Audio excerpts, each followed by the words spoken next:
जंग के बीच रूस ने क्यों लिया भारत के लिए बड़ा फैसला? भारत के लोगों के लिए क्यों रूस दे रहा तोहफा? रूस ने यूक्रेन पर किया हमला, लेकिन क्यों भारतीय छात्रों को अपने देश बुला रहा? भारत रूस की यारी देख क्यों उड़ गए दुनिया के होश?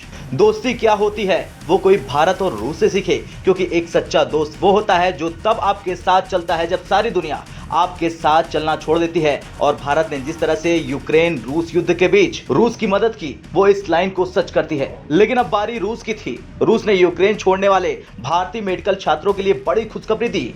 रूस ने भारतीय स्टूडेंट को ऑफर दिया और कहा कि इंडियंस के लिए हमारे दरवाजे हमेशा खुले हुए हैं। दरअसल रूस और यूक्रेन में जारी युद्ध लंबे वक्त से हो रहा। इस जंग के शुरू होते ही कई भारतीय मेडिकल स्टूडेंट्स को अपनी पढ़ाई बीच में ही छोड़कर यूक्रेन से अपने वतन वापस लौटना पड़ा था। इस वजह से भारतीय मेडिकल छात्रों की पढ़ाई में काफी नुकसान हुआ। जंग की वजह से हजारों भारतीय मेडिकल स्टूडेंट्स का भविष्य अधर में लटक गया। ऐसे में इन छात्रों को अपनी पढ़ाई पूरी करने के लिए रूस ने सामने से अपने देश में उनकी पढ़ाई जारी रखने के लिए ये ऑफर दिया। चेन्नई में आए रूस के महावाणिज्य दूत ओलेग अवदीव ने कहा कि यूक्रेन से निकले भारतीय छात्र अपनी मेडिकल की पढ़ाई रूस में पूरी कर सकते हैं। रूस भारतीय छात्रों को अपने यहाँ पढ़ाई के लिए आमंत्रित किया है। यूक्रेन और रूस में होने वाली मेडिकल की पढ़ाई का कोर्स लगभग एक जैसा ही है। इसके साथ ही छात्र यहाँ की भाषा भी समझ सकते हैं, क्योंकि यूक्रेन में अधिकतर लोग रूसी ही बोलते हैं। लोग काफी संख्या में पढ़ाई के लिए रूस जाते हैं और वहां पर स्कॉलरशिप के लिए भी आवेदन करते हैं। हर साल भारतीय छात्र मेडिकल की पढ़ाई के लिए भारी संख्या में रूस और यूक्रेन जाते हैं, लेकिन युद्ध के चलते छात्र अपनी पढ़ाई पूरी करने के लिए यूक्रेन वापस नहीं जा पा रहे हैं। चलिए अब ये जानते हैं कि आखिर भारत से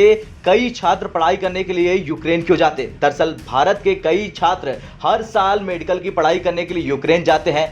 इसकी सबसे बड़ी वजह यह है कि भारत के मुकाबले यूक्रेन में मेडिकल की पढ़ाई काफी सस्ती है।